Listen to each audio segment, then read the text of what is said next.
Hi. Hi. My computer froze up. You guys hear me now? Yep, we're with Oh, you.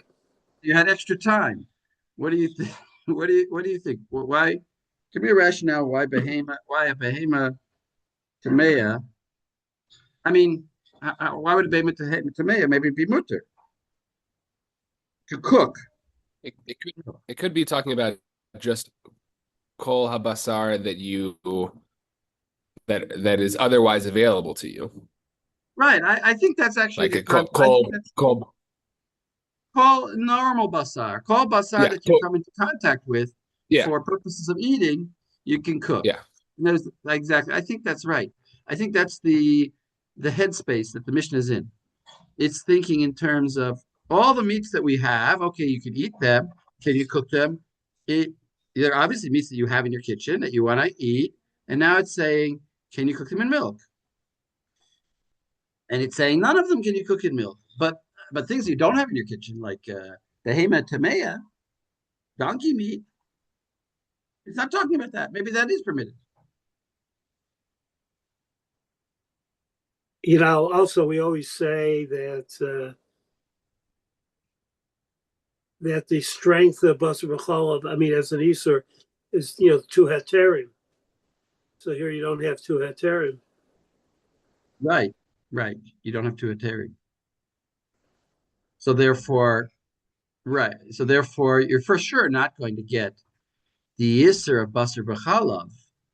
But but this mission is saying what's usher. It's going to go on to say that some of these things are usher miduraita and some are usher midurabana. It could be that like uh if it could be that some things are like nevela, it could be usher durabanan to cook with milk. But this is saying kol basar again kol basar asur lebashel b'chalav chutz midagim v'chagavim. I think that's talking about normal meat that you have in your house. You can cook. You can't cook with milk except for these two. But that means that maybe, and that means that chicken also you can't cook in milk because chicken you would have in your house. And then it goes on. V'asur la'alot imagvina al shulchan. And you can't bring the meat onto the same table with cheese because you might, like, by mistake grab, even though you're having a milchik meal, your friend next to you is having a fleshik meal, you might grab some of his flesh, you might grab some of your milks, which is a gezerah, obviously. Nowadays we use placemats, so if you want to eat with somebody having the opposite kind of food, you can have a placemat is already considered a separate table. And again, chutz basar dagim v'chagavim. Um, Now the make that's v'hanoder min basar mutar b'basar dagim v'chagavim. Really, this Mishnah seems to be saying, really being emphasizing that basar dagim v'chagavim are not in the category of basar, but everything else is. And now it goes on. In the Gemara, Vaha of asur midoraita. That seems to imply that of is asur doraita because what? Well, what's the logic? Why? What's the logic? So if you look at Rashi, he says kasachadaicha ha isur dimatnitin midoraita kamar. Because when the Mishnah says it's asur, it's saying asur doraita. So then obviously of is also asur doraita to cook with milk. Commanded Loka Rabbi Akiva, and that's like not like Rabbi Akiva, that's like Rabbi Yossi Galili. But the Rabbi Yossi Galili Ha'amar Chaya va'of Eino Min Torah. Those Chaya and Of are not usher to cook with milk, and in fact it would be mutter min Torah to eat them with milk. Well, we'll see. Chaya va'of Eino Min Torah. Right, they're only the Rabbanan according to Rabbi Akiva. Ve'ema seifa v'hanoder min. All right, it goes on. I just want to point out. In the end, the Gemara is going to say that no, it's talking about they're usher either because it's the Rabbanan or usher the Rabbanan, Deraita. In other words, the Mishnah is mixing together various species. Wouldn't say it's mixing together milk and meat, but it's mixing together various species. It's mixing together um, things that are asur d'oraita, things that are asur d'rabanan. Whether if it was chicken with milk, then that's you can't cook it because it's asur d'rabanan. But if it's kosher meat, then that would be asur d'oraita. But hagavim are not asur d'oraita nor d'rabanan. That's the way the Gemara ends up resolving this question, because we don't want to say that really oaf is asur d'oraita to cook with milk, which seems to be implied. Okay, that's that Gemara. Any questions on that? Thoughts, comments? So what do we? Okay. So we get basically the basic law. No, Yeah. It's very much in the style of a manual, in which we're interested in behavior that's open and easy for people, and it's not lumdus. It's like an OU guide. Right. Lahavdil, excuse me, but nonetheless, that's what it's like. Right. As it's come down to the bottom line level. The bottom line level, can you do it or can you not do it? Right. It's like, what did the rabbi say? I was annoyed actually with the rabbi in my shul. He said before, he asked a question in shul to the whole community of 300 people. On Purim, do you have to have lechem? Do you have to have bread at your Suda? Or is it enough to have wine? And he did a whole dion about this. So yes, no, he did a little bit of a pilpul. And then in the end, he said, well, you don't have to, but you should. And I didn't like this. I felt like this is not the thing that you should tell people because you're leaving them in a weird state. Should they do it or should not do it? You don't have to, but you should. I mean, like, much better to say, no, you have to. Just say the law straight. Don't give me, you don't have to, but you should. What does that mean? What does it mean? What do you do? So, do you give me the OU sock? Do you do it or you don't do it? I mean, you think you don't have to. I don't feel like. What's the level of it? You don't have to. You don't feel like it? Anyway. So this Mishnah is I think not like the rabbi in my shul is saying it's asur. It's totally asur. That's it. I don't hack my chainik about whether it's the Rabbanan, the right. Okay. Fine. So let's go to the psukim that I brought in my daf. If you look at my daf that I sent out, do you have that daf?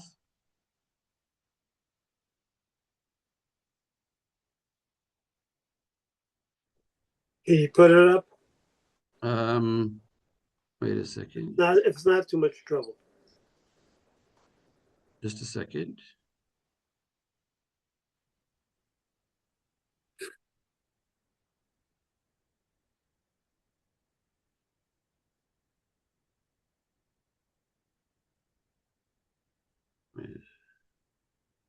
Yeah, wait. It's not too much trouble. Wait a second. Really, I forget it. It's okay.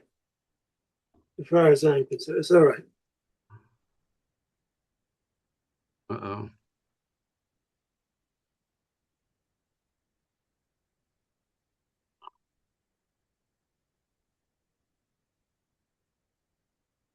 Wait a second. Nachum, forget it. It's okay. Nachum. Just one more second. I'm gonna.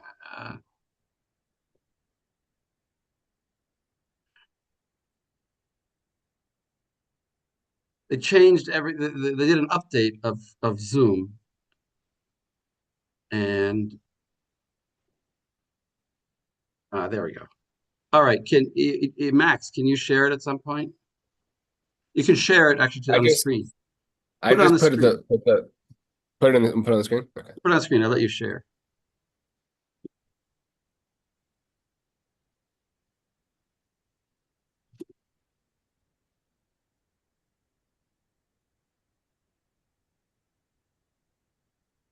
Okay, excellent. Okay, so the first one is. Thank you.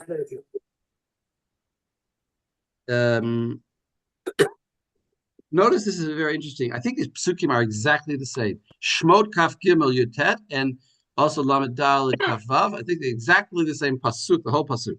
I wonder if that occurs by any other pasuk except Vayomer Hashem el Moshe lemor, except for something like that. This is unusual. Reshit bechurei admat Cha tavi beit Hashem Elokecha. Right, the first of your bikurim you should bring to the temple. Lo tevashel gedi b'chalev imo, but don't cook a kid in its mother's milk, as we say. And then in Devarim, lo tochlu kol nevela, don't eat any nevela. You should give it to the I would say sojourner in your midst or in your gates. Give him the nevela. O machor nanochri, or sell it to a foreigner. Ki am kadosha ta'ala Hashem Elokecha, because you are a holy nation. Lo tivashel gedi b'chalev imo, and do not cook the kid in its mother's milk. Kind of like out of the blue in both of these contexts. Like it's not giving a whole list of other things that you can't cook or can't. Kind of the second one a little bit fits with about treifa, but it's about nevela. The first one is certainly out of certain one. The first one certainly implies it has something to do with avodah zarah, actually, which is what I think what the Rambam says. In other words, you're going to the house of the Lord, but when you're there, don't cook a kid in its mother's milk. Okay, so those are our three psukim that say lo tibashel gedi b'chalev imo, and then there's this Gemara in Chulin Kuf Yud. Josie, you want to read that Gemara? Kuf Yud Gimel. Kuf Yud Gimel, right? Yeah, Kuf Yud Gimel. Okay, so let me just get to it in my sheet here. Okay, Matnitin. Basar behema tahora b'chalev behema tahora asur levashel v'asur b'hana v'asur b'hana. Period. Basar behema tahora b'chalev behema tmea basar behema tmea b'chalev behema tahora mutar levashel u'mutar b'hana. Period. Rabbi Akiva Omer Chayav v'of ena min haTorah shne'emar lo tevashel gedi b'chalev imo shlosha pa'amim prat l'chaya la'of uvehema tme'a.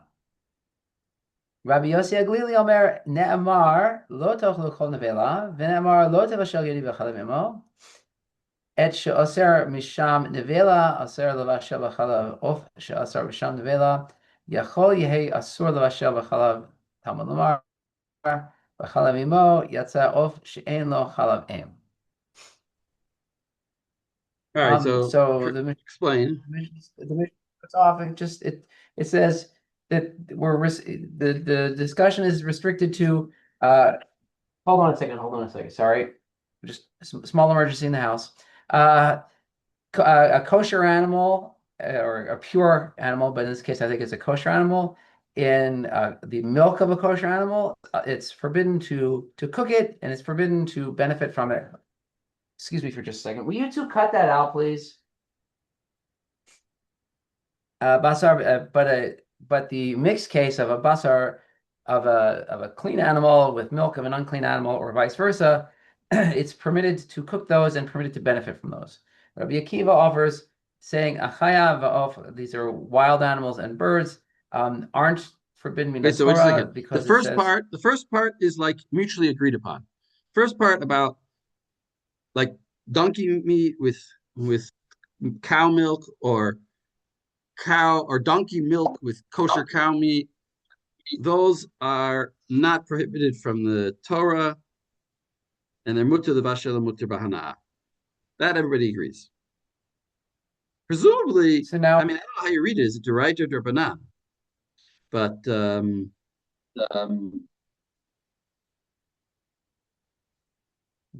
so now we get into some disagreement. Rabbi Akiva Omer Chayav Va'of. I suppose even the Rabbanan is mutter. I suppose that's what the Mishnah is saying. Well, it's. I think we may be assuming that it's not actually explicitly. It's sort of leaving it open to that, but it's not la'apukema.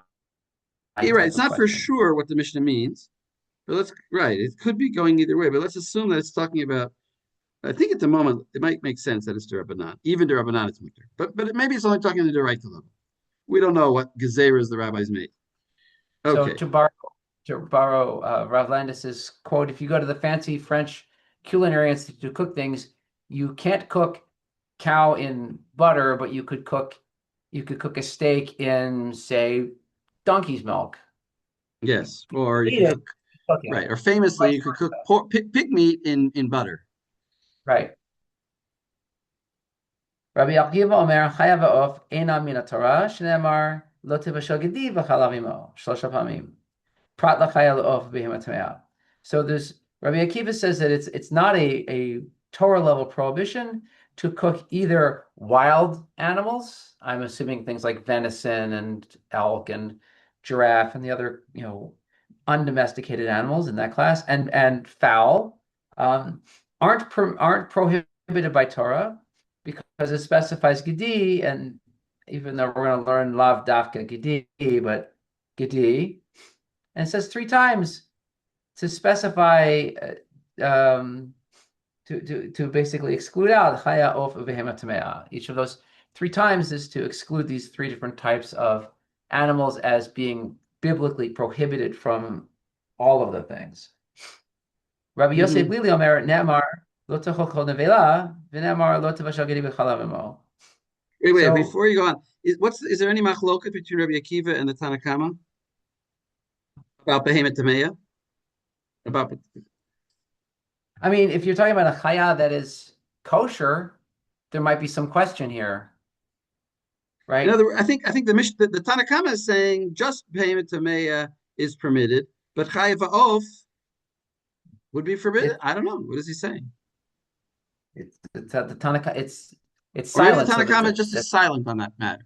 Tanakama is silent on that matter. We don't know what he thinks about, but so far Rabbi Akiva agrees with the Tanakama about behemoth tameya. That's the same. That it's mutter. right. But he adds that Hayam and Of are also mutter, and the Tanakama didn't take a position on that. Okay. And he's deriving it, and he derives it specifically from the three appearances of Gedi B'Chalav Imo, Mm-hmm. right? And so he says that each one is to exclude one of these three classes. Rabbi Yossi Glili is going to derive it differently. He says, Rabbi Yossi Glili Ne'amar lo techlu kol nevela v'ne'amar lo tevashal gedei b'chalav imo et she'oser misham nevela oser levashav Asur, b'chalav Asur. asur levashav b'chalav of Masha Asur Mishum Nevela, Asur Levasha B'chalav. Only those things that are Asur because of Nevela, because that can become a Nevela, can possibly be Asur Levashel B'chalav.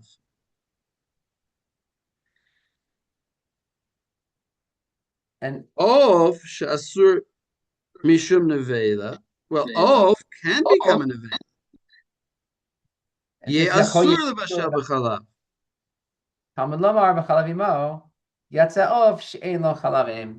Birds don't lactate, so there's no notion of being able to see the bird in its mother's milk that doesn't exist. Right, there is no mother's milk. What about Chaya? So Rabbi Yossi Glila is silent on the idea of chaya, that there's some distinction between chaya and behema.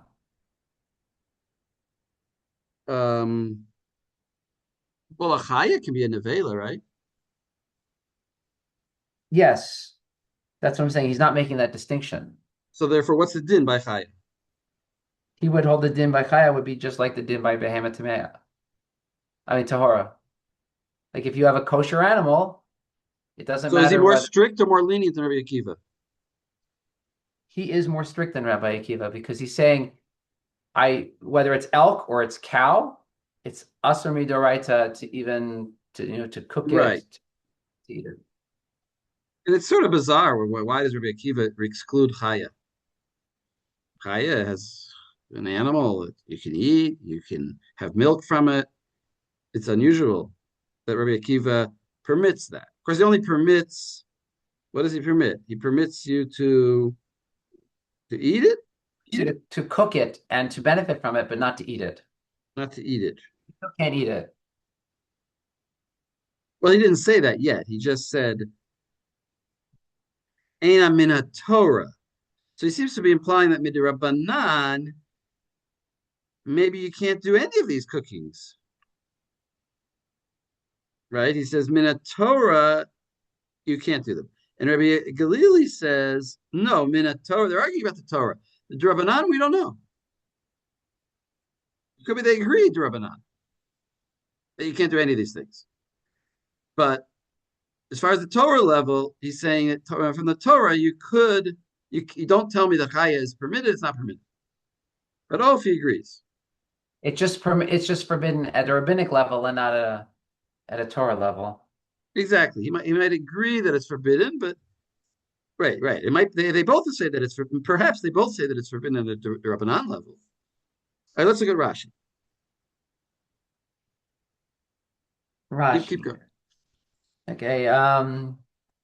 Sorry, let me just bring it up here. Matni de mutar lavashel matavana.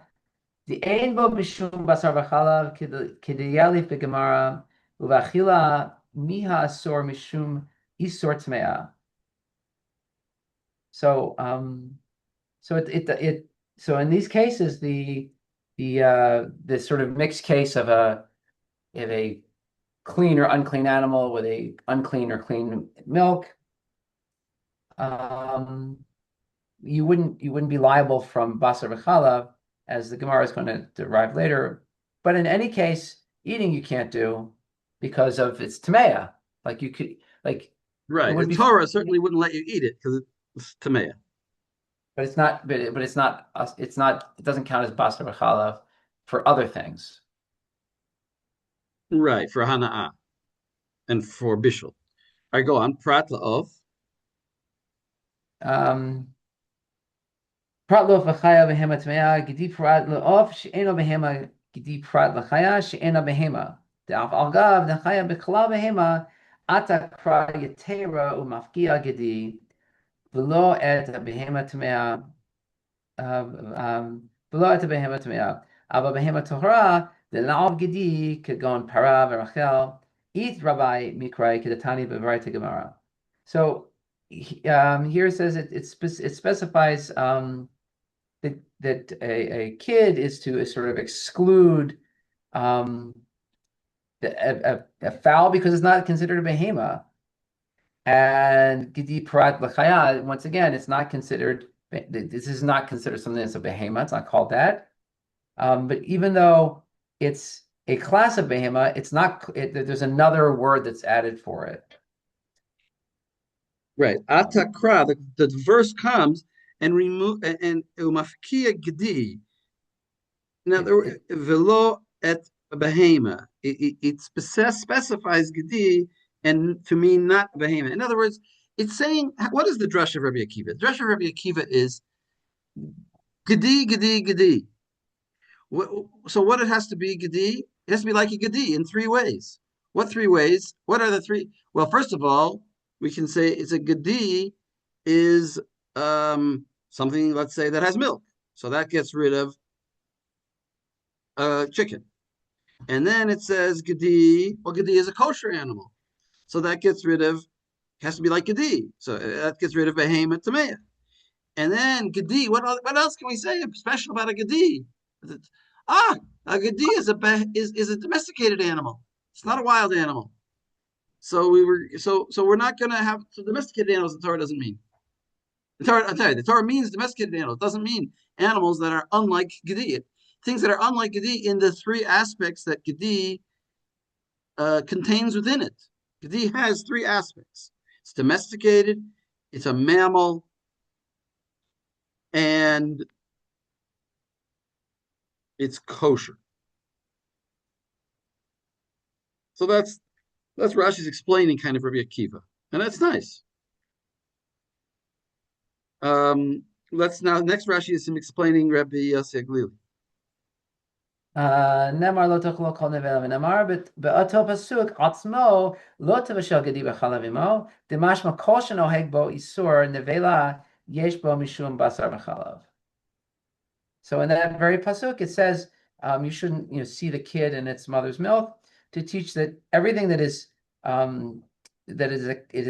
you have this that shenoheg bo isur nevela, that anything that can be called an isur can be treated like an isur nevela can be susceptible to basar v'chalav. Exactly. So it's the pasuk in Devarim, specifically about the pasuk in Devarim, it says lo tachul kol nevela, and then it goes on to say lo tibashel gedi b'chalev imo. So it has to be an animal that can be a nevela. That's what we're talking about. That's the pasuk. Lo tachul kol nevela. So therefore, an oaf. Well, an oaf can be a nevela. But a behemoth tamei, wait a second. What about an oaf? An oaf can't be a nevela?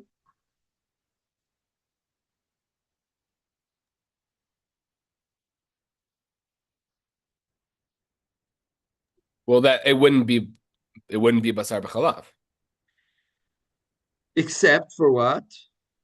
And in other words, really, oaf, according to if I just had the pasuk alone, I would say that if I sorry, not the pasuk alone, if I just had the beginning part of the pasuk, lo tochlu kol nevela, I would say, oh, that applies to oaf and chaya. But then when the pasuk comes and says lo tevashel, and it uses the bechelev, it's talking about cooking it in milk, bechelev imo, it has to be bechelev imo, something that has chelev. So therefore, oaf, even though it's nevela, is not referred to in the second part of the pasuk. So the first part of the pasuk is talking about all nevelas, and the second part is a subcategory of nevelas. But behemothim, so therefore what? So therefore, we only go by the subcategory. And since the subcategory excludes chicken, we'll exclude chicken from our list. But we won't exclude chaya. But we will exclude behemoth tamei because behemoth tamei can't become a nevela because it's always us. So that's the limud of Yossi Glili. So he doesn't really learn anything from the pasukim in Shmot.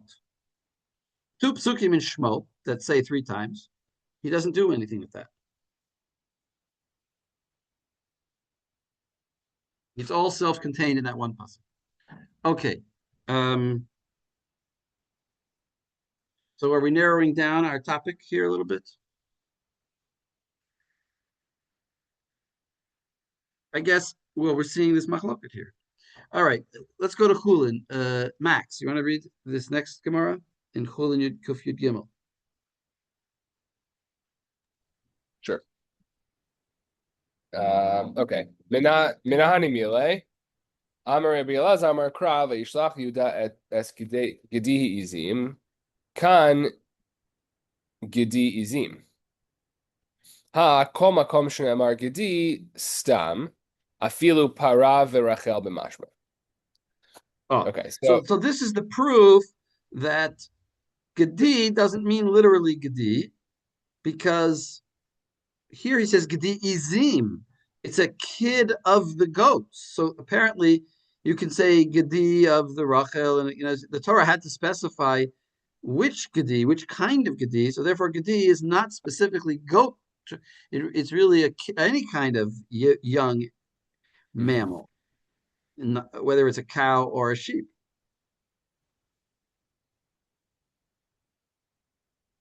Yeah. Okay. Do the next part? Yeah. V'leilaf minei ksiv kra achrina v'es oros gediyei ha'izim kan gediyei izim ha kol makom shenemar gedi stam afilu para v'rachel b'mashma. So here's another pasuk that we could have gotten this from. V'leilaf minei havu No. What is v'leilaf minei?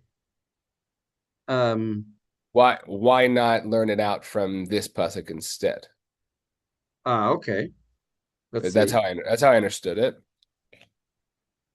And then I thought that this next piece, v'leilaf minei havu lehu shnei ksuvin habin ke'echad, v'chol shnei ksuvin habin ke'echad ein melamdin, that the reason that we don't want to learn from that pasuk, and we're going to have to answer for it in the next section, but the reason that we don't want to learn from that pasuk is because that ties us into this hermeneutic problem of having 2 psukim coming both to teach ha kol makom stam gedim, that would pose a problem.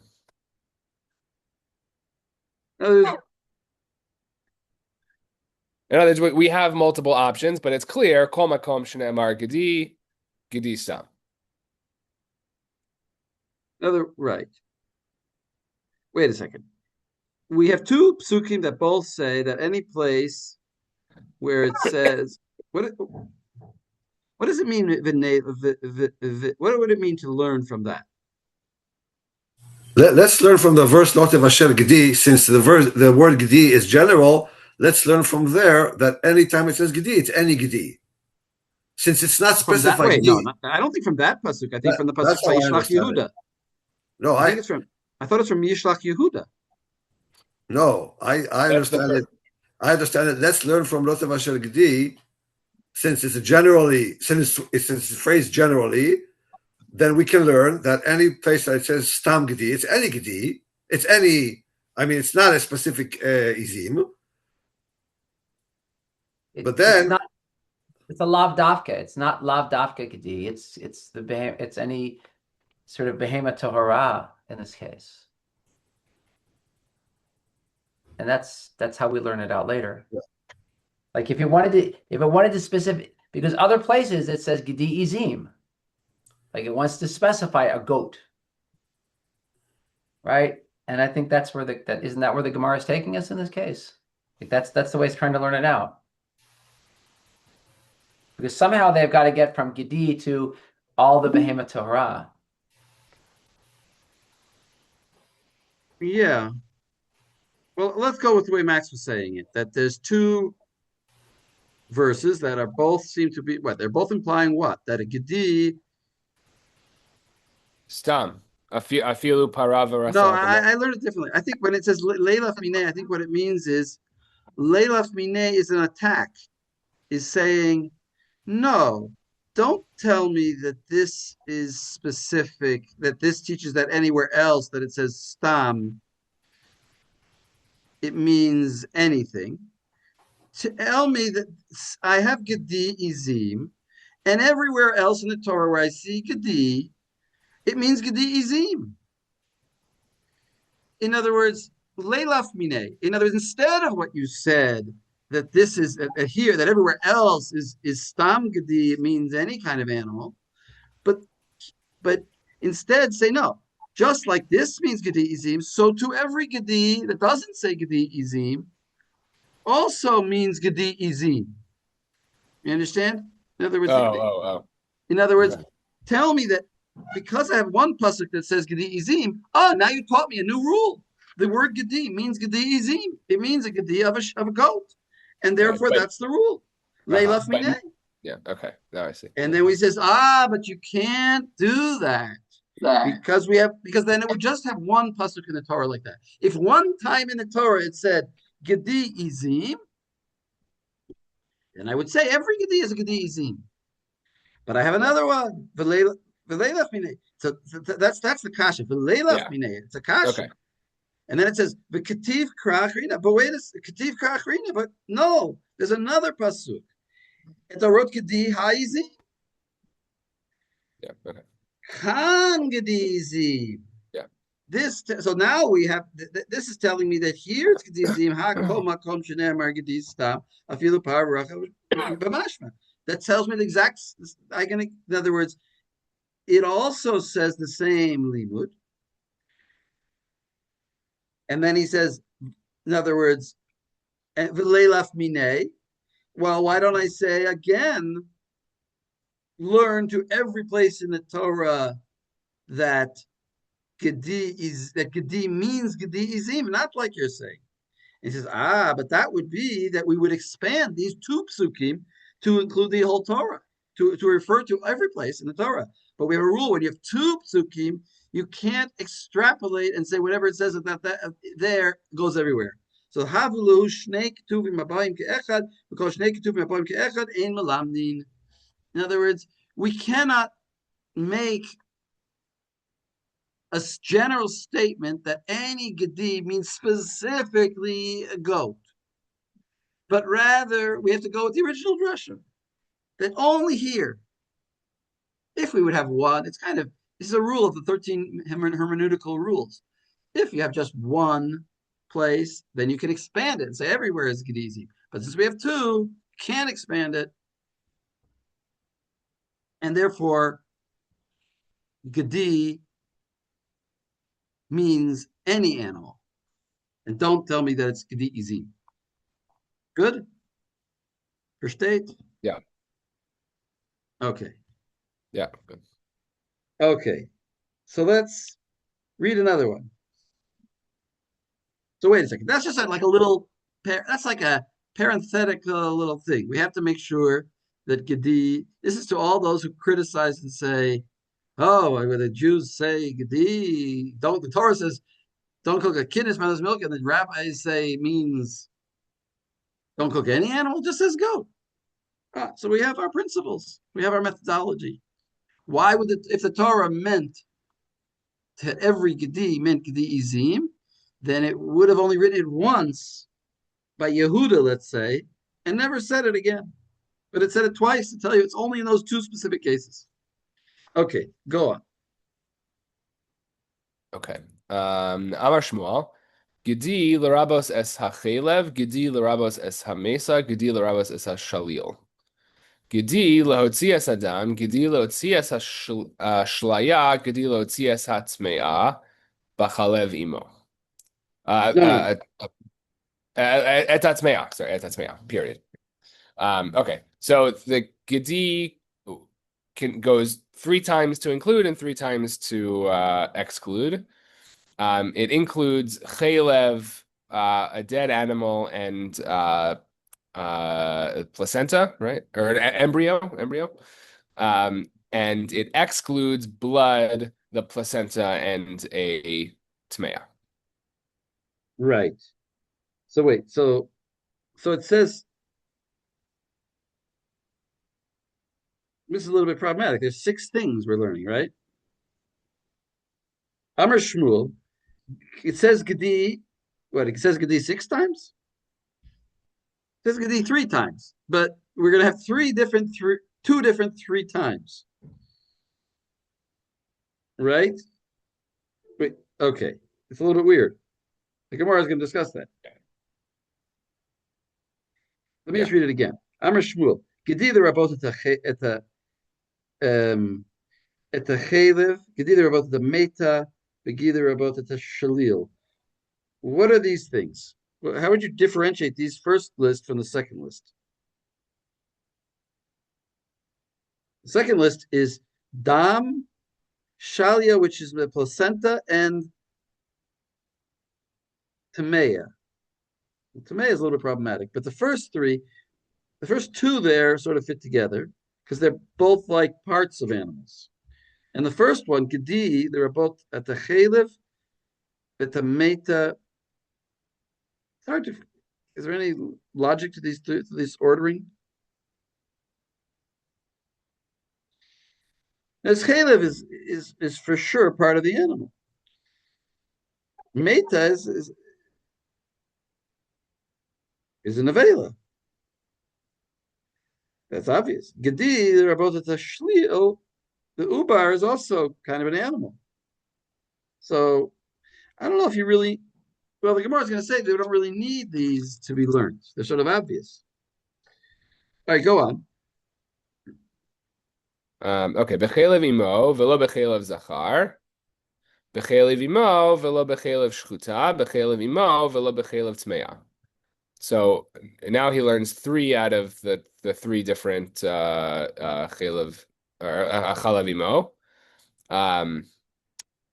He learns. Right. What is he learning from what repetition is he learning from? Not the word Gedi. But bachalev imo. Exactly. Bachalev. So it's now a triple. It's 3 things from the other part of the word, from the chalev part, from the chalav. Sorry, the chalav part. What are the 3? So it's male only, milk. You're right. It has to be the mother has to be alive, and kosher. Right.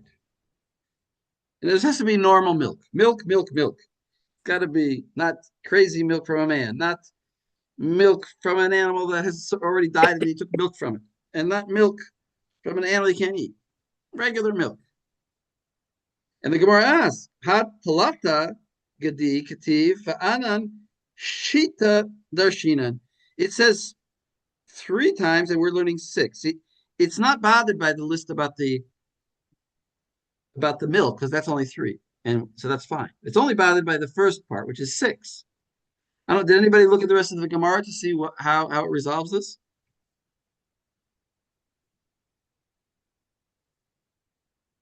So if you look at the rest of the Gemara, we're not going to look at it now, but if you look at the rest of the Gemara, it basically says that some of them are obvious, and that really he didn't mean. In other words, of the 6, we really only need. There's really only 3.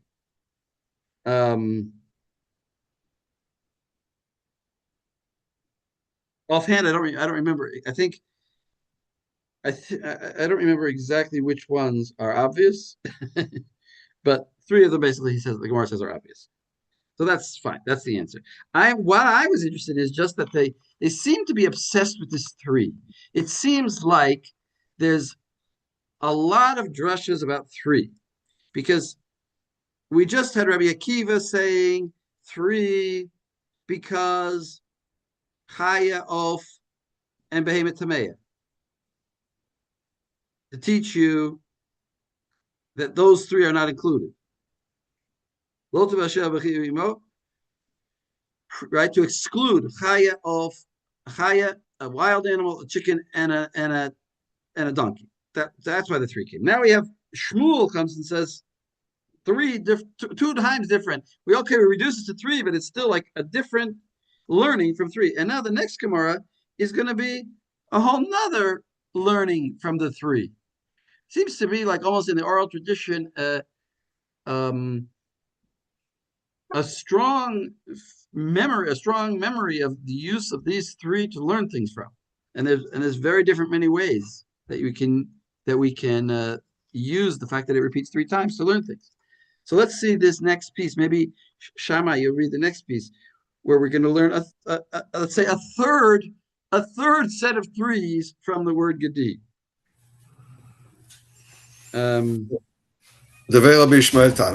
Actually, you know what? I just now thought of it. Well, I just thought of an answer at why it's not a problem. But you'll read. Okay, so דבר רבי ישמעאל תנא, לא תבשל גדי בחלב אמו, 3 פעמים, אחד לאיסור אכילה, אחד לאיסור הנאה, אחד לאיסור בישול. So it's mentioned 3 times. You have to learn something from each time. So one is for eating, one is for prohibition of benefiting, and one is for prohibition of cooking. Right, can anybody tell me an answer why this is not a contradiction to Rabbi Akiva? Now, of course, Rabbi Yishmael is the opposite school of Rabbi Akiva, actually. So it could be that Rabbi Akiva has his learning, and Rabbi Yishmael has a different learning. Right? There's the famous 2 houses of limud which is Rabbi Yishmael and Rabbi Akiva, and the previous one was Rabbi Akiva, and this is Rabbi Yishmael. But in halacha, we're going to sort of use both, kind of. We don't paskin. It's a big question. We basically paskin like Rabbi Akiva, and we paskin like this Rabbi Yishmael. So even if they're 2 different houses, it's still interesting to try to think of a way that this set of 3 is different from the other set of 3, and we can they're still valid. There's still more room to pull out halachic rulings from the 3. What is the third? How do we get the second set of 3? Can anybody think of how it doesn't contradict with the fact that it says gadi 3 times?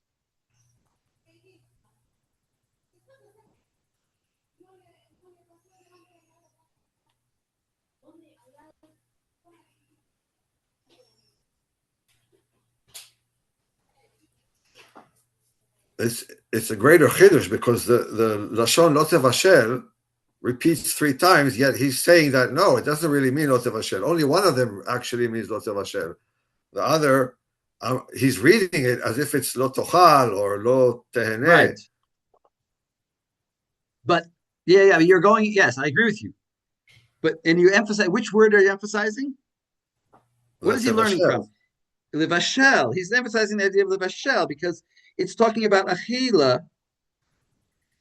Like bishul really means achila in one, and bishul really means hana'ah, and one time bishul really means bishul. So it's the three bishels.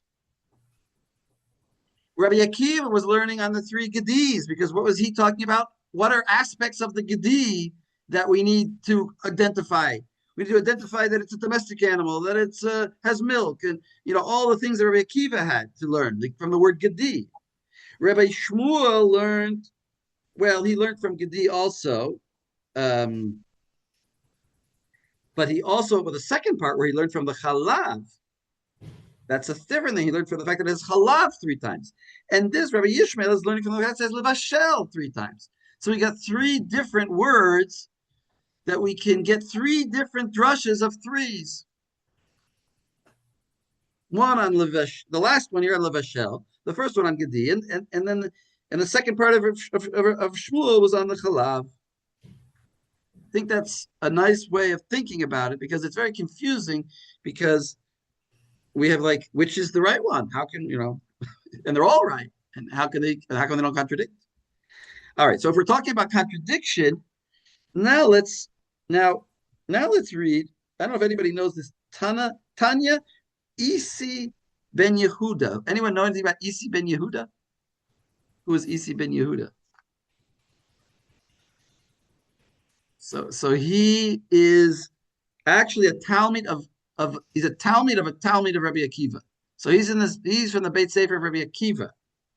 So at first thought, he's really coming to say a different thing from Rabbi Yishmael.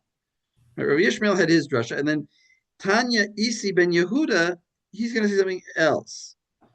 And let's look at his drasha, because basically Rabbi Yishmael already got this thing of bishul means once it means usher to bishul, once it means usher to cook, and once it means usher to have hana'ah. Now there's all the things that are around eating. I mean, the way I understand him is like this: that eating was lo tivashel. Why would you livashel? You would livashel to eat. You don't cook just because you're in cooking school and you throw it all out. You cook because you can eat. So cooking, obviously, you're going to call shekain eating. And also hana'ah. Hana'ah is also a possible reason you're cooking. Maybe you're cooking it for some other purpose. So it does kind of fit to the word cooking. So he does kind of have a drasha there. But he didn't really explain it. But now let's look at Isi ben Yehuda, who, like I said, is from Rabbi Akiva's school, who Rabbi Akiva tends to say things, he tends to darshan more loosely. Rabbi Yishmael says, Dibra Torah Kalashon B'nei Adam. Don't try to darshan every word. Rabbi Akiva is more like darshaning every word. Let's see Rabbi Isi ben Yehuda. Go ahead. So, Tanya Isi ben Yehuda אומר, מניין לבשר בחלב שאסור, נאמר כאן כי עם קדוש אתה, ונאמר להלן ואנשי קודש תהיו לי, ובשר בשדה שריפה לא תאכלו. מה להלן אסור? אף כאן אסור. So the Gzera Shava of the word Kadosh and Kodesh, and since there, in Shmot Kaf Bet, Lamed, it's clearly Lo Tochlu, it's clearly an Isser of eating the treif, the treifa, then also here, by Gdi, is also Achila. It's also talking about eating. That's our pasuk. That's our pasuk in Devarim, right? Right. That we have above on the sheet. Lo tuchlu kol nevela, and it says in there, Ki am kadosh ata l'Hashem Elokecha, lo tuvashel. So it's connecting from looking for the word kadosh and the word kadosh. Yeah. In connection with food. I mean, obviously the word kadosh appears lots of times, but I guess here's a connection of kadosh with food. Also, it says Anshe Kadosh. Doesn't just say Kadosh. It's Anshe Kadosh. And here it says Am Kadosh. It's kind of the same meaning, and holy people. I don't know how often that concept appears in the Bible. Maybe only these 2 places. It's an interesting question. The idea of the people being Kadosh. Am Kadosh. You have Am Segula. Am Chacham B'Navon. Am Kadosh. So, fine. Go ahead. ואין לי אלא באכילה. So that took care of the eating. How we learn that it's forbidden for eating. בהנאה מנין. So how do you know hana'ah? The verse doesn't say any word that indicates hana'ah. אמרת קל וחומר, ומה העולה שלא נעבדה בעבירה אסורה בהנאה, בשר בחלב שנעברה בו עבירה, אינו דין שאסור בהנאה. So you learn a kal vachomer from Orla. If Orla, it's still forbidden, despite not having been transgressed an avera, because it's just a fruit growing on a tree. Right, so, you didn't create. It's not the fruit of a forbidden act. Yeah, it's just you planted the tree and it grows, and it's a mitzvah to plant the tree in Eretz Israel, and now just you can't eat it this first year. You didn't do any act that was forbidden to create this thing. And, so it's still still there's an Isser Hana'ah. So basar b'chalav is a kal vachomer that it should be asur b'hana'ah. Right, you hear it's the fruit, it's the result of an act which was a forbidden act. But then there's an attack on this. מה לעולה שכן לא הייתה לה שעת הכושר? So what does that mean? So you can't learn that kal vachomer from Orla. שכן הייתה לה שעת kosher, hakosher. What does that mean? It was never in a situation where it was permitted. No, the opposite. Oh, sorry. You're right. Yeah. Right. You're right. Sorry. The fruit itself that's on the tree on the fourth, that's Orla. The fruit, as soon as it started growing and it was a fruit, it was forbidden. Never had a time when it was permitted. But whereas basar b'chalav, right? That before you cook them together, they were permitted. So exactly, each one separately. So that's a reason to say that you Orla should be more strict. That's why Orla is asur b'hana'ah, because it's something that's inherently asur. So it should be asur b'hana'ah. Its substance has always been asur. Here we have something it just became asur. So maybe it didn't get so asur. Didn't get such a status of isur. And now we say chametz v'pesach. See, we're getting ready for then the Gemara tries to learn it from chametz v'pesach. You can learn this kal vachomer chametz v'pesach shehaita lo sh'at hakosher, because during the whole year up until Wednesday night, you can. It's not forbidden. It's perfectly okay to eat bread, and still asur b'hana'ah. And then now again another attack. Wait a minute, you can't learn it. So wait a second. What's the logic? Since it had a shas kosher, and yet you see that shas kosher is irrelevant to the status of Isser Hana'ah. Yeah. Okay. So now the Gemara attacks that. Wait a minute. No, you can't learn it from chametz because ma lechametz bepesach sheken anush karet. So that maybe that's why it's asur b'hana'ah, because it's such a severe prohibition. It's a karet prohibition, but basar b'chalav, it's not karet. So maybe it will be permitted b'hana'ah. And then finally, the proof is wait. Explain that again. So you're saying I can learn it from chametz b'pesach, just like it's asur b'hana'ah, so too basar. But no, because chametz b'pesach, the reason it might be asur b'hana'ah is because the prohibition itself is so severe. It's a current prohibition. Right. Whereas so we're extending the logic. We're saying it's true that it had a shas kosher, and you might say therefore kosher is irrelevant. But I'll tell you, no. It's a karet prohibition. That's why it's asur b'hana'ah. That's why chametz b'pesach is asur b'hana'ah. So you can't learn from that for other isurim that are not karet, like basar b'chalav. Wait, so you're leaving it what? How are you leaving it? V'yochia she'ein onsho karet v'asur b'hana'ah. Oh, that's finally So now you have a prohibition that's not karet. That's not Kerem. Kilai Kerem is what? It's explain Kilai Kerem. It doesn't have the problem of lo hayta la shat kosher, and it doesn't have the problem of karet. So and yet it's asur b'hana'ah. So we can learn from there.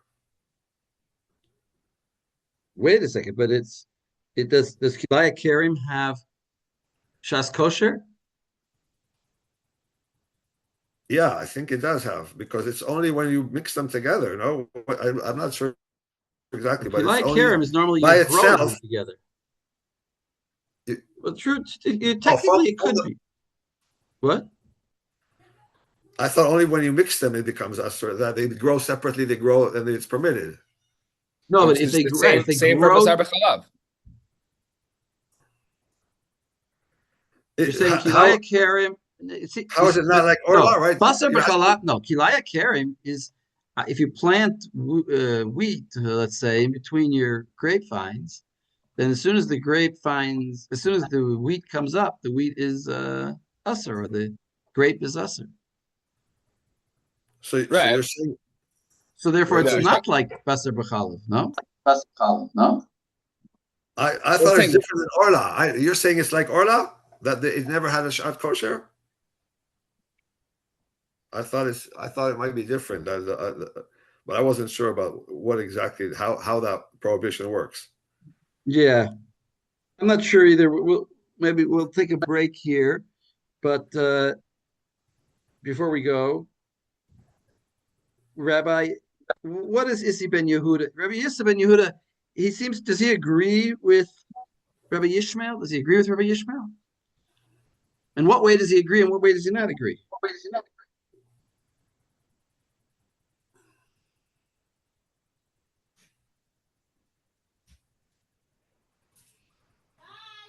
Does he agree in din?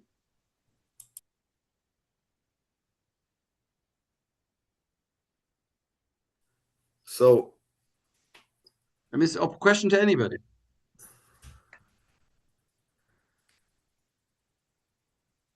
I think Is he there a agrees. difference in din between Rabbi Isi ben Yehuda and Rabbi Yishmael?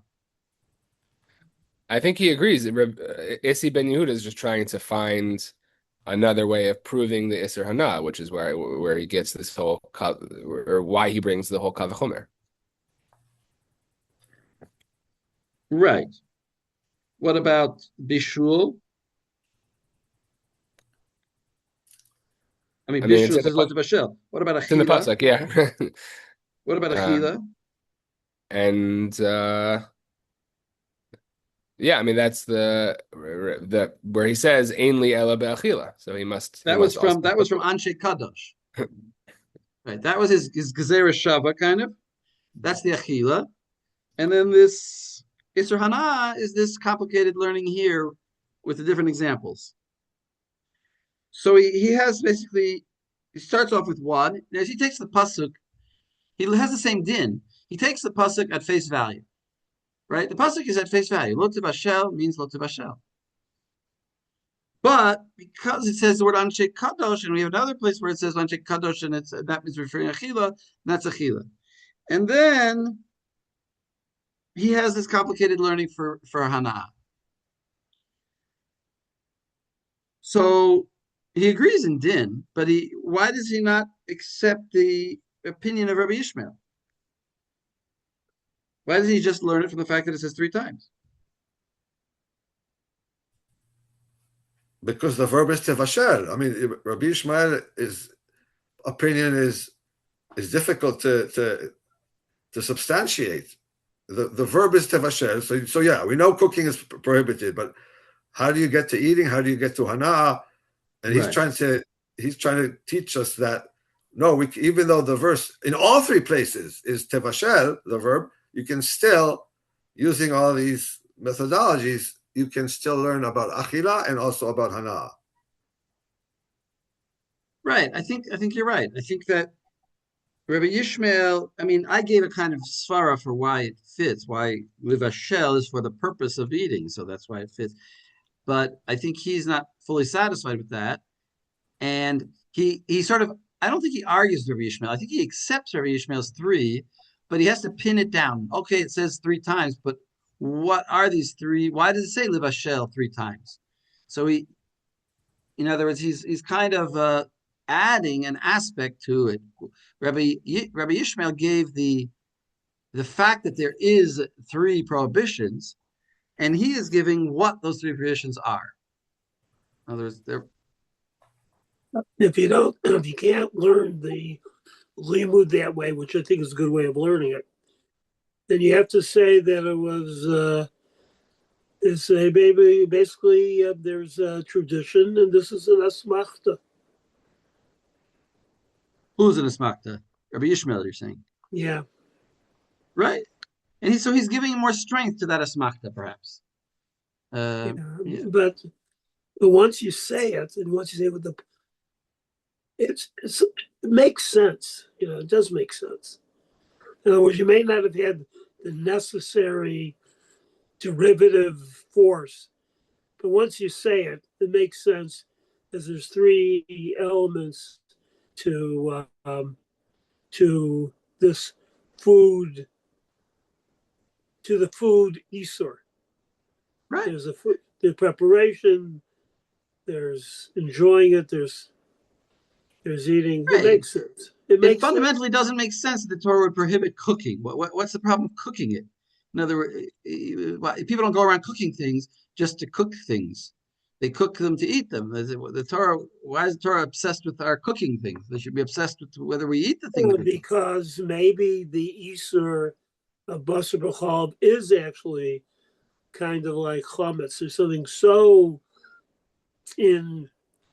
inherently repugnant about it. Well, that's the Yisr Hana. Yeah.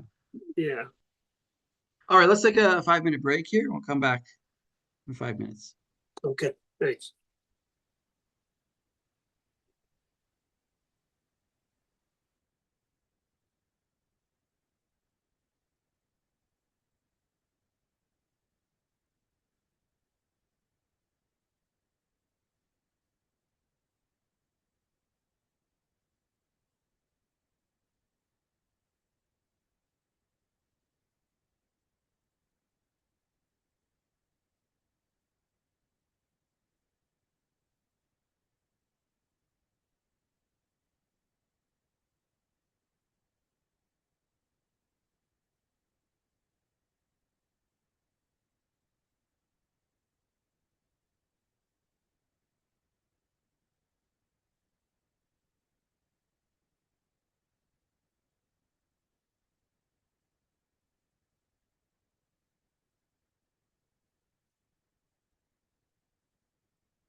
Okay. All right. Well, welcome, Lexi. Hello. Hi. All right, let's continue in our source sheet. Maybe let me start the recording. Maybe Max, you can share again. We'll start with the Rambam. I'm going to skip the other things that there are interesting little sugyas about Basar B'Chalaf, but we'll skip that. So if you look in the Rambam, Halacha Aleph in Ma'achalot Asurot Perak Teisha, it says like this: Basar B'Chalaf, Asur levashlo, v'asur leochlo, min Torah, v'asur b'hana'ah, v'kovrim oto, v'afaro asur ka'afar kol nikbarim. What jumps out at you when you read that Rambam? Or anything jump out at you?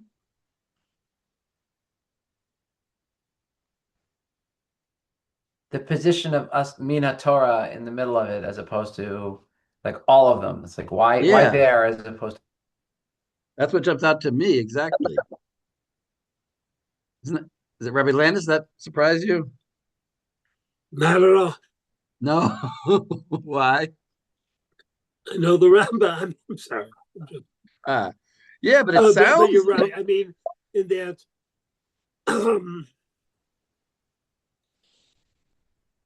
because Bishul and Achila, if you had to pick two out of the three that are most closely intertwined, it's those two.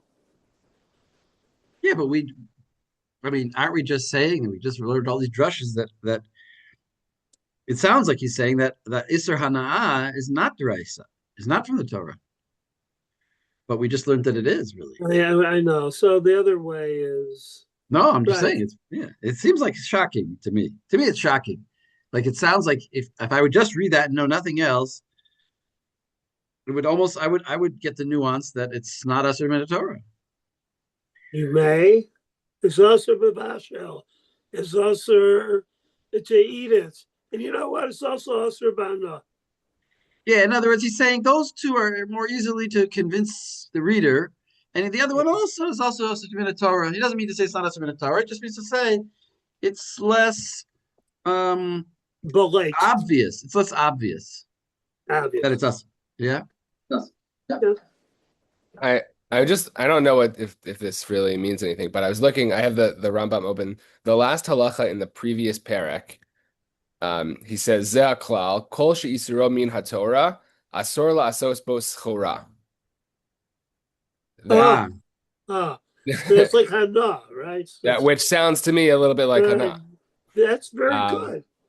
That's nice. Maybe he feels like he doesn't need to say it immediately right now because he just said a klal. Just if you're reading this as a book in that way, then you don't need it until. All right, you just made a chiddush. Very good, very good. Yeah, if a chiddush you can write down. But schora is different. For like, I could conceivably say, well, I could feed it to my animal, or I could give it away I could donate it to the community food bank, right? I could give it away. It says asar ohana b'kovrinoto. You're supposed to, All right, good point. Good point. Hurry. All right, Max, what's your answer?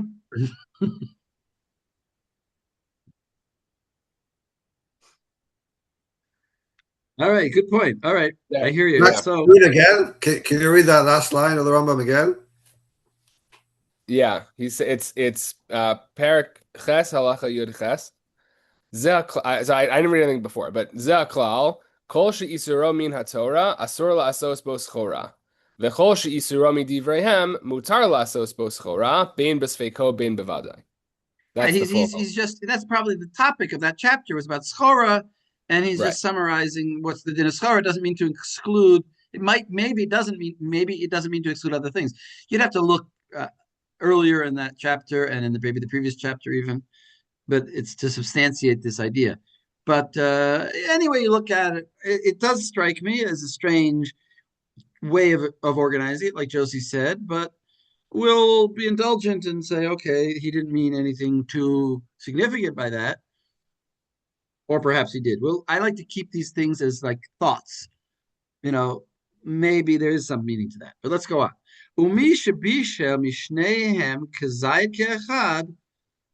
So if you cook 3/4 of a kazayit of meat and 1/4 kazayit of milk, right?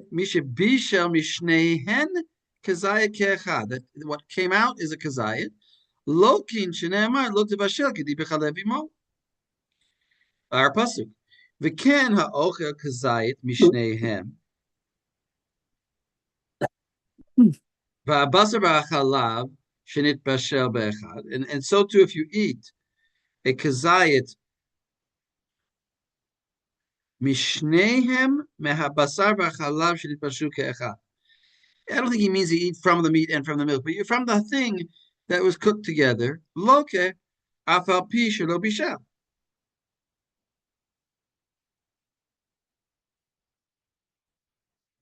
What about hana'ah?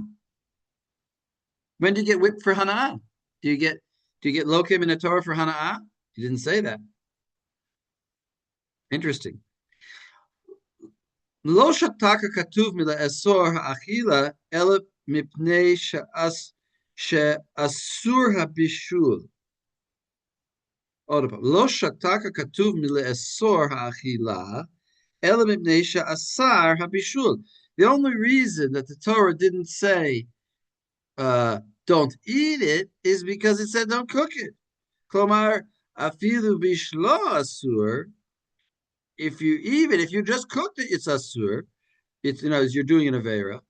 Vein sarich lomar achilato, and kol shekain the achila is going to be forbidden. So that he seems to be settled with the achila is a kol shekain from the bishul. Kamosha shatak mila esor habat me'achar she'asar bat habat. Just like if you ever noticed, I don't know if you ever noticed this, but in Vayikra when it talks about the isurim of who you cannot marry or cohabit with, it doesn't actually list the daughter, but it lists the granddaughter. So that's just because if the granddaughter is forbidden, then certainly the daughter is forbidden. So that's why the Torah never mentions the daughter. So that he explains achila. Still haven't talked about hana'ah. Fine. Ein isur min Torah ela b'basar behema. Now he goes on. I don't know. What do you think? What do you guys think about hana'ah? Sounds like we've just never mentioned. We never mentioned how you could be how you could get an isur of whipping for hana'ah. Never mentioned that. Very interesting. Ein isur min Torah ela b'basar behema tahora b'chalav behema tahora. It has to be both kosher sources. Shenemar lo tevashel b'gedi v'chalev imo. V'gedi hu kolel Vlad Hashor, Vlad Haseh, Vlad Ha'ez. All of those animals it includes, just like we learned in our two psukim. That Rabbi Isi, right? Isi ben no, was it Isi ben? Well, we learned it. Vlad Haseh, Vlad Ha'ez. Ad she'yifrot v'yomar g'di izim. It has to say g'di izim. Then it means a goat. Otherwise, it just means g'di. That's the Gemara. V'lo ne'amar gedi b'chalev imo ela shediber katuv b'hoveh. It just talked about the normal way of the matter. In other words, generally that's what you would do. You would cook the gedi. You don't. I don't know why that. It chose one way. Aval basar behemet tahora shebishlo b'chalav behemet tameya. Oh, basar behemet tameya Shebishu b'chalav behemet tahora. And here's the key line: if it's one of them is behemet tmeya, mutar levashel, mutar bahana. You can do the actual cooking or benefiting. Ve'ein chayavim al achilato mishum basar b'chalav. But you are chayav because of eating a behemet tmeya, but you're not chayav because of basar b'chalav. So the Torah is not referring to that case.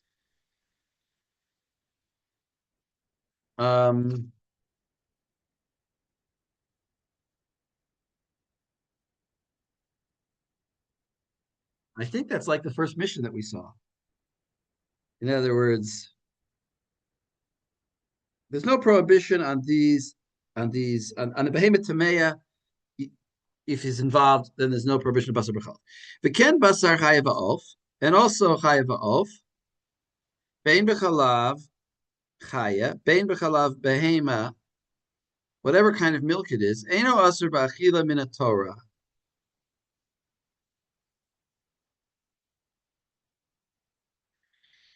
In the first case, he didn't mention that there's any Yisur Rabbanan, because there doesn't need to be an Yisur Rabbanan in the first case, in Halacha Gimel, because it's a behemoth tamei after all. You can't eat it.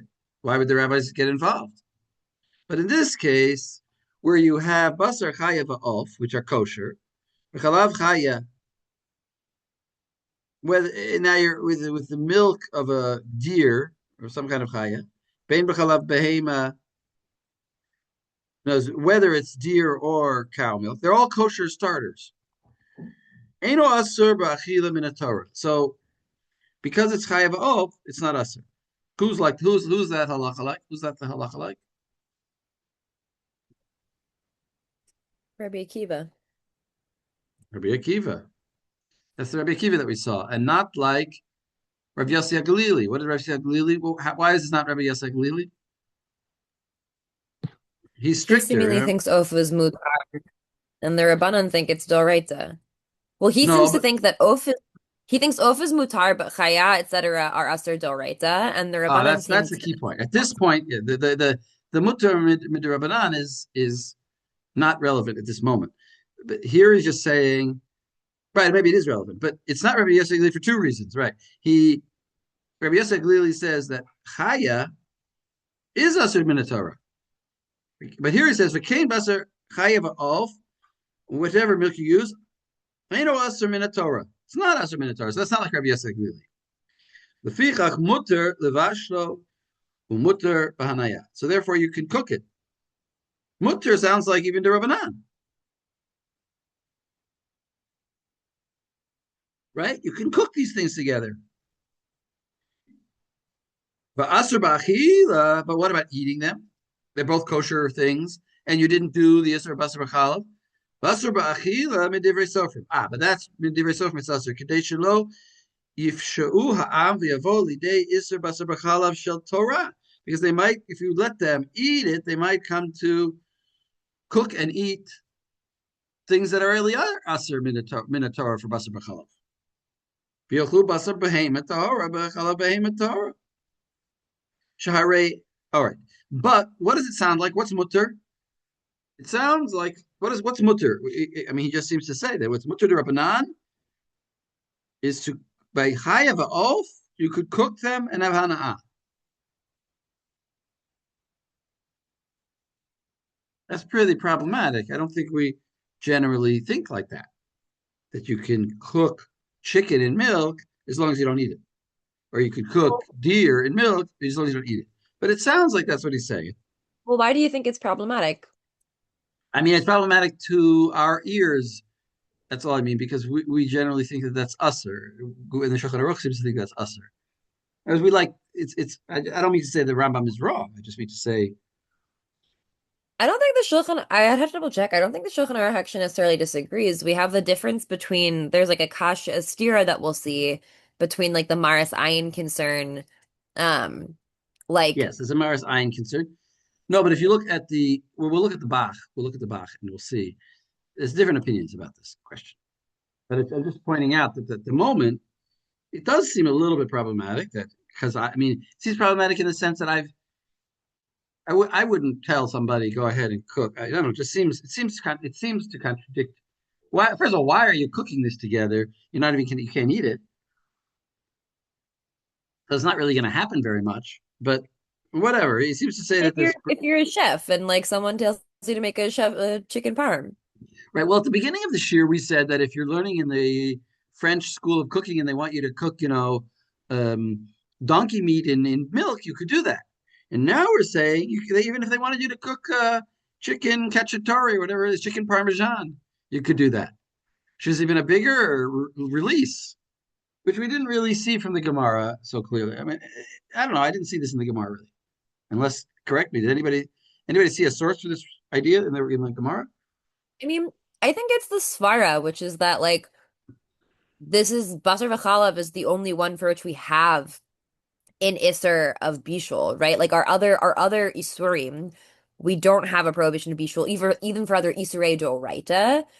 And so arguably the logic is that if this is only Asr Rabbanan, basically like Gzera, lest one come to do actual Basar V'chalav, then maybe it feels like too machmir of like a sort of fence to say we're also going to apply this chumrah that doesn't even apply to other Isurei D'Oraita, just because we're like making you Asr Rabbanan because you're adjacent to this serious prohibition that we're going to actually. Yeah, but it's not any different. There's no difference between achila, even according to the Rambam. There's no difference between achila and bishul.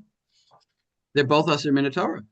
So why wouldn't he prohibit cooking chicken in milk or cooking chaya, at least chaya, cooking chaya in milk? You might come to cook behemoth tahara in milk. In other words, there's no Probably some difference sort of between eating. experiential. There's no difference between eating. If you can make a zera there, make a zera there. I'd say it's probably experiential slash also an extent to which they also do still, despite the Lo Tevashel Gedi V'Chalavimo experience, the consumption as the like thing that we are the most concerned about. Okay. All right. Well, let me finish the Dalit and Hay, and then we'll go on. Fine. I'm just pointing out the things that are interesting. I'm not really coming to a conclusion. I'm just pointing out that I think it's a little bit interesting. So I'll just read it again from Dalit. V'ken bazer chaya va'of, bein b'chalav chaya, bein b'chalav behema, ein aser ba'achila min haTorah, lefichach mutter levashlo mutter b'hanaya, va'aser ba'achila midivrei sofrim kedei shelo yifshu ha'am v'yavo lidei iser basar b'chalav shel Torah v'yochlu basar behema tahora b'chalav behema tahora shaharei ein mashma hakatuv elagadi b'chalev imo mamish. Lefichach asru kol basar b'chalav. He says, because the regular person, what does it mean, ein mashma katuv? He doesn't mean to disagree.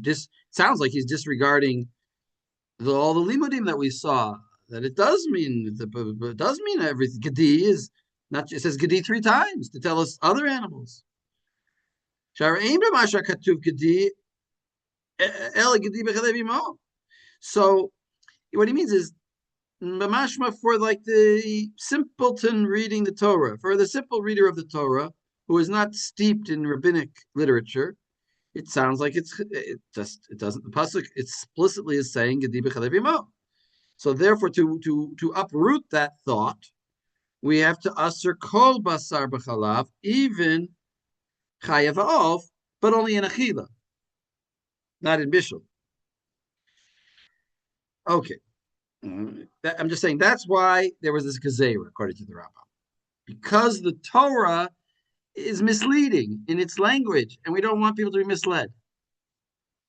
Very interesting how the Rambam views that, how that gezerah comes about to just prevent incorrect reading of the Torah. Okay, hilchach, halacha hey, dagim v'chagavim mutar le'ochlan b'chalav v'shochet of. So these things are not really meat. The egg or the chagavim and dagim you can cook in milk. Okay. You can eat them in milk, he says. So kol shekain you can cook them, and kol shekain you can have hana'ah from them. Okay, so look at the Magid Mishnah on Dalit, on that Dalit that we were talking about. It says v'kein basar chayav of. So let's look at this The Maggid Mishnah, Kain Basar Chayav Of. Does anybody I didn't read?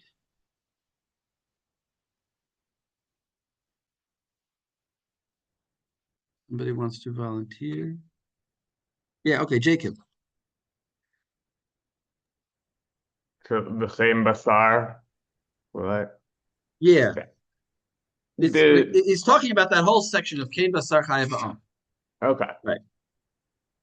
במשנה תחילת הפרק, כל הבשר אסור לבשל בחלב, חוץ מבשר, אז כל הבשר אסור לבשל בחלב, חוץ מבשר דגים וחגבים. Right. The name of the chapter is Kol Basar. Right. That's what we started the shir with. This is the mission that we started at the that isn't on my Daf Karot, that we started the shir with. That was that Mishnah. Yeah. That's the very beginning of the chapter. Right. All the meat is prohibited to cook and milk except for the meat of fish and locusts. The Gemara command the low Rabbi Akiva. The Rabbi Akiva ha'amar chayav of eno min Torah. And the Gemara, it's like the one that's not like Rabbi Akiva. If it were like Rabbi what does that mean? Akiva, Like the what? He said the opinion, the opinion of what? Like an Amora that's not the Tana. Like Rabbi Akiva. Oh, the Tana. Oh, the Tana, okay. The Mishnah. This Tana of the yes, the Tana of the Mishnah. Yes. The Tana of the Mishnah the Gemara says that the Tana of the Mishnah is departing from Rabbi Akiva's opinion, which apparently bothers the Gemara. The Gemara thinks the halacha should be like Rabbi Akiva. It says, "Ugemara command loka Rabbi Akiva, the Rabbi Akiva ha'amar chayav of eno min Torah." Right. It should. Yeah. Which, in other words, it says the only thing that is that the Torah prohibits, the Torah permits, is dagim v'chagavim. But we think the Torah, but Rabbi Akiva thinks the Torah permits, also chicken and also chaya. Right. V'tiretz Rav Ashi hachikamar kol habasar asor l'vashel b'chalav. Mehen midivrei Torah, mehen midivrei sofrim. Chutz mebasar dagim chagavim. She'enan lo midivrei Torah v'lo midivrei sofrim. Period. So, right. So Rav Ashi is saying this is really what this Tana is saying. It's a sort to cook meat in chalav, and so like we would say behema tohora is what's from divrei Torah, and then we would say chayav ofar asor midivrei sofrim, and then basar of dagim chagavim is not prohibited by either. With milk. Right. The Torah was, that's what the Tana is grouping together things that are usher for different reasons. Like Rabbi Landy said, it's the OU guide to kashrut. Yeah. Farish Rabbeinu dehai shel lacholhu listener. What is Mefarish Rabbeinu? What does that mean? The Rambam explains exactly that this idea of cooking, it's really to eat. But we're learning in the Mishnah this language that was in the pasuk of Bishul. Right. Velishna dekra nakid. He used the language of the Torah, just like the Torah says asur levashel, but it really means asur to eat and cook. So here, Mefarish Rabbeinu dehai levashel. Le'echol hu, it really only means le'echol. Yeah. Because actually, what did he just say in Halacha Dalet about chayav ha'of? In Halacha Dalet, he said, achila is what's from Torah, but No, more Uh, than that. um, Yeah, sorry. Achila is min Torah, and what about Bishul? Bishul, it's permitted to do Bishul and permitted to Even do Hana. midrabanan. Yeah. So how does he learn this Mishnah? The Mishnah says Ah, the it says right. asur levashel, It's not but really my talking about Rambam says Bashel. mutar levashel. Let's put Right. it in the starkest terms. The Mishnah says everything is usher to cook together except Hmm. chagavim. So that means you Yeah. can't cook chicken and you can't cook chaya in milk. The Mishnah says it. So how does the Rambam learn it? Now, when it says l'asr levashel, it means Yeah. only usher to eat. Right. It doesn't mean levashel at all. Hmm. And it's just using the lashon of the Torah. I mean, Hmm. right? This is bizarre almost. It's using the lashon of the Torah Yes. to mean the opposite of what it sounds like. It sounds like the Mishnah means asur Hmm. Yeah. levashel and kol shekain to eat. And the Rambam says no, it Okay. just means levashel means don't eat it, but cooking Hmm. egg isn't the hay. Bavakasha. Yeah. All right. Should I continue? Yeah, to eat. The Ibu Vishal below Chila lo nafter chayav of afil midivrehem. Solo after tam elabel achila belvad mipne achila basar behema hamid roy. I'm sorry. Mipnei achilat basar behema hamatsui. I'm sorry. Yeah. So if it's Because it's common. okay, right. Okay. Yes. Right. So it was cooking without eating. Kind of wouldn't even be permitted the Rabbanan, since they're only prohibited with eating. No, he's saying that since people eat Yeah, meat, we yeah, want to prohibit them from eating meat. yeah. But aval, you got to read on. Aval, about a About the bishul, bishul no, lo nasser, right? but we're not going to, because it's like uncommon. Exactly. The Rambam, so he's adding a little bit of a rationale to the Rambam. Why did the Rambam not prohibit Hana'ah and bishul of chayiv of when l'chora he should have?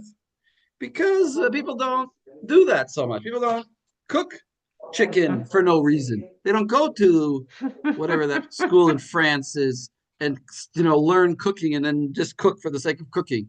People generally cook to eat. It's not much. It's not common for people to be French chefs. So therefore, no reason to prohibit. The rabbis only forbid things that are common. Yes. Below yafu kocham mibasar behema Torah im chalav sameah shmutarin b'bishul v'ana k'niskar lamala. And they're in these cases of the chayav oath, they're not more powerful or significant that in Than they basar. were in the case of. Hmm? They're not going to be more strict here, more powerful Right. here than they were in which case? In a tahar animal in tame milk, and I guess like presumably tame animal in tahar milk. Right. And what about them? Shemutar b'bishul. Yeah, but uvahana, like they're mutar in both of those, Knizkar lamala. as we In other words, mentioned. according to the Maggid Mishnah, it would be absurd for them to prohibit cooking chicken and milk, and if they're not going to prohibit cooking treifa animals and milk. All right, go on. All right. Alma lo gazru bishul vahana atu bishul vahana. We see if they didn't decree on bishul vahana, people will come to do bishul vahana. No, you don't. No, translate that better. So we see that if Lo alma lo gazru bishul v'hana atu bishul vahana. v'hana. So we see they didn't decree on Bishul Va'ana.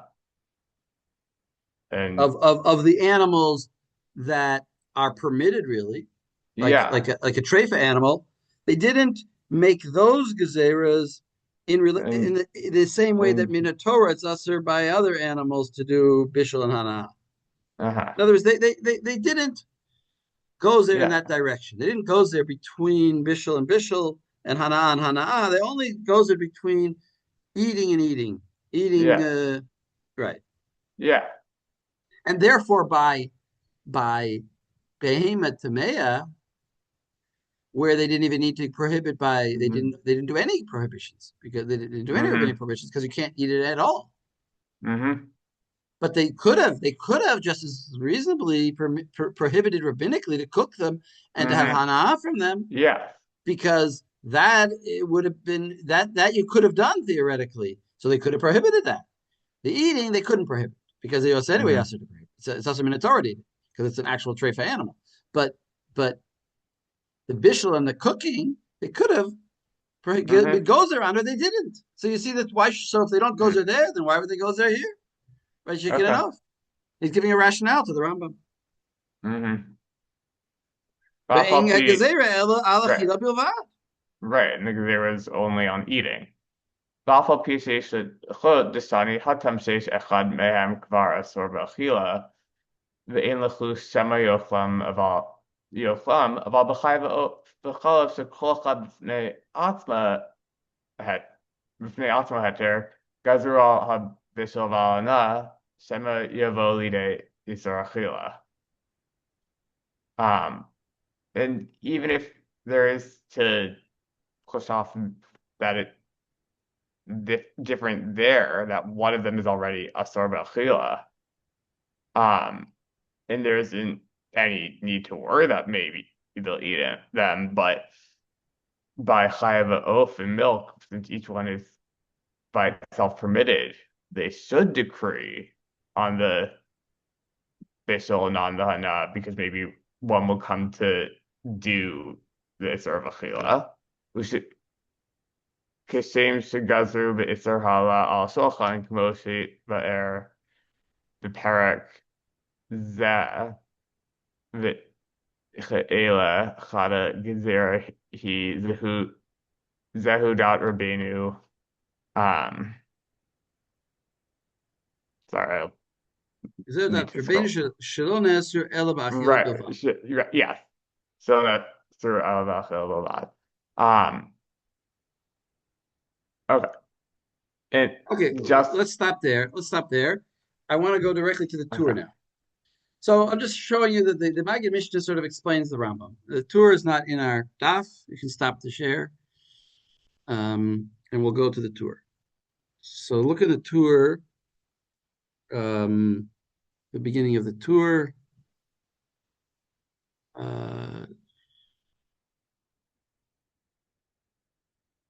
Here, maybe Max, you want to read?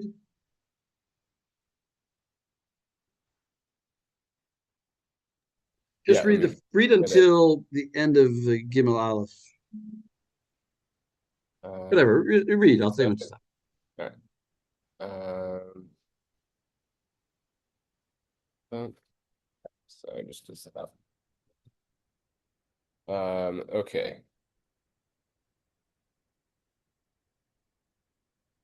Iser basar b'chalav, ksiv lo tevashel gedi b'chalav imo, v'ne'amar shalosh parmi v'torah, echad le'isr bishul, ve'echad le'isr achila, ve'echad le'isr hana. V'hotzi isr achila b'lashon bishul, lomar she'eno asur min haTorah ela derech bishul, aval midirabanan asur b'chol inyan. Pause there.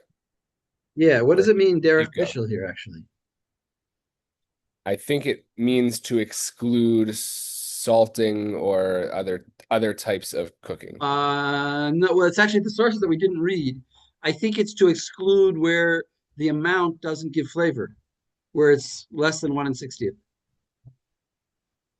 I think that's what he's saying. That's the other Gemaras that we didn't read, but basically I think that's what he's saying. Derech bishul generally means for the purpose of flavor transfer. So in other words, why does it say lo tuvashel? Because it has to be a bishul that's a real bishul. That means a bishul for the point of giving flavor. But maybe you're also kind of right about That was what the kibush. Bach. That's what the Bach seems to say here Yeah, about on Bechol on the very end there. okay. That was how I understood it. Okay, maybe that's also a good shot. I still like my shot, but go on. Ugdi lav davka dehu adina mishor seva is veloshna bechalev imo veloshna bechalev acheres ela shediber kasuv behoveh. So gedi is any type of gedi, like we learned in that Gemara, and it's any milk, not just davka its mother. Right. Ve'eno noheg ela b'tzahara kagon basar behema tzahora b'chalev behema tzahora. Aval basar tzahora b'chalev behema tzmea ubasar tzmea b'chalev tzahora ubasar chayav va'of afilu b'chalav tzahora eno ela midrabanan umutter bebishul uvhana. It needs to both elements, both the milk and the meat, need to be kosher. If either one is not kosher, or if it's chayav va'of, it is only drabanan and it's mutter for bishul and hana. Right, and who is that like? It sounds mostly like the Rambam. Yeah.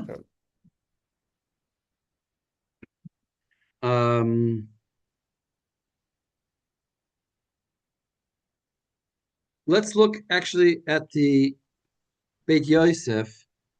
If you look right in the middle of right before Daled, right before he brings Daled, there's Beit Yosef is not very long here, but I'm skipping the first bit, and it says there's a parentheses with the word sham there, and right beneath it says aval.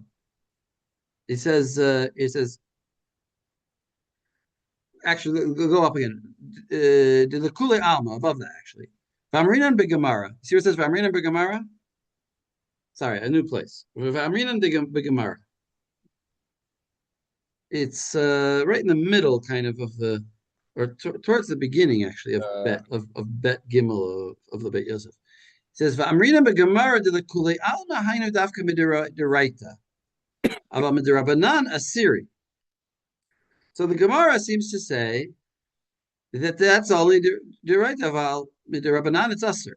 V'katav Rambam b'perach hanizkar shelo asru chachamim ela ba'achila aval b'bishul b'hanaya kfar bishul avalo b'bishul b'hanaya.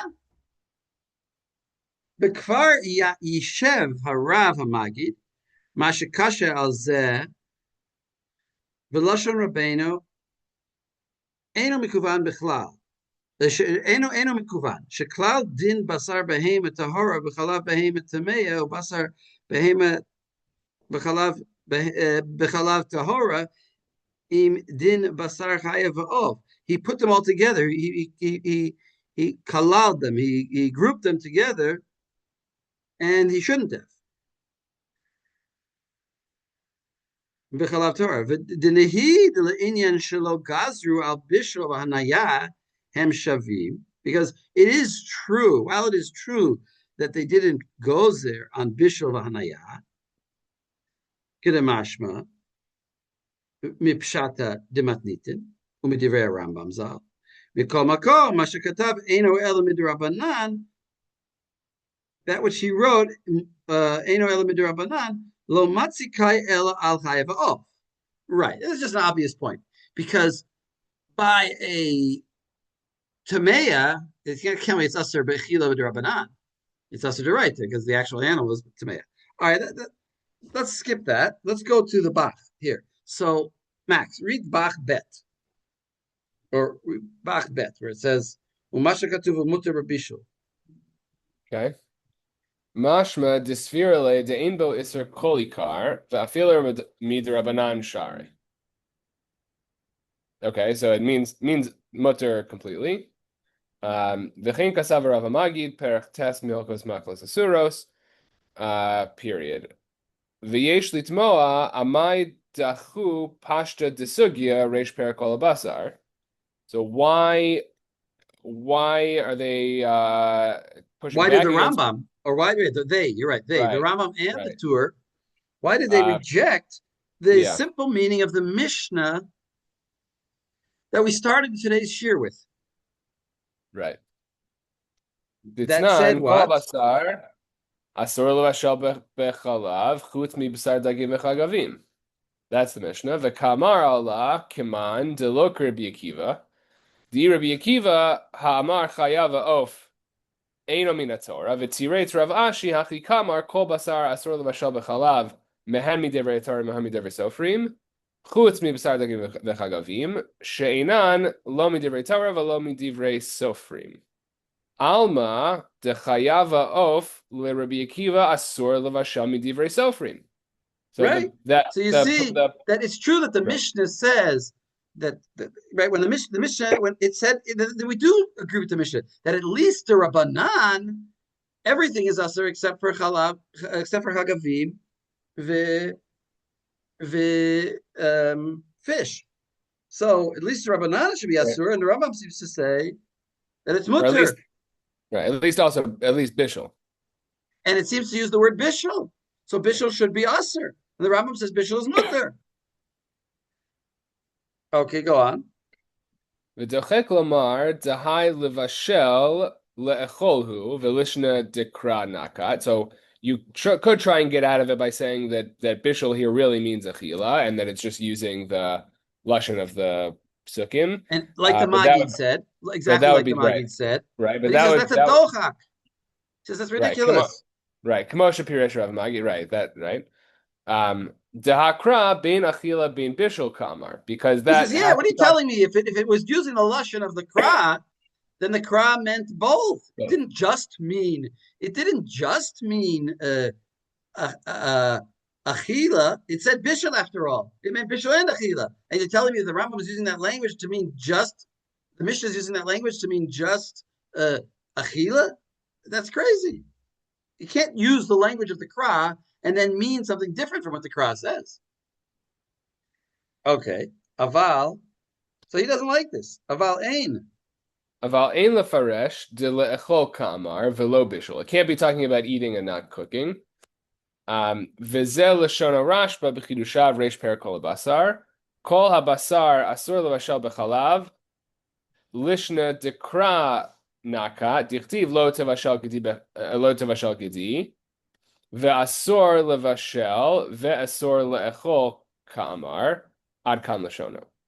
So he seems to be applying the verse of the Torah. It's sort of like the Maggid, but not in the Maggid's way. You do apply the verse of the Torah to the Mishnah, but the Mishnah is only saying, but the Mishnah is also including bishul, not like the Rambam. Yeah. Right? In other words, the Rashba, he's saying, understands the Mishnah to prohibit both, just like the Torah prohibited both. Right. So how is bishul getting squeezed in to be mutter? V'im ken. Right. Im ken lefi zeh le'okimta de Rav Ashi nami hachi ka'amar de asur levashel ve'asur le'echol mehen midivrei Torah u'mehen midivrei Sofrim chutz mi basar dagim v'chagavim. Also, according to Rav Ashi, this doesn't seem to make a ton of sense. Right. In other words, when just saying the explanation of the Gemara on the Mishnah is like this same Rashba. Is the way the Rashba understands the all the way through. Levashel means also levashel means levashel and to cook, and not just levashel and to eat, and not just to eat. V'hashta muchach.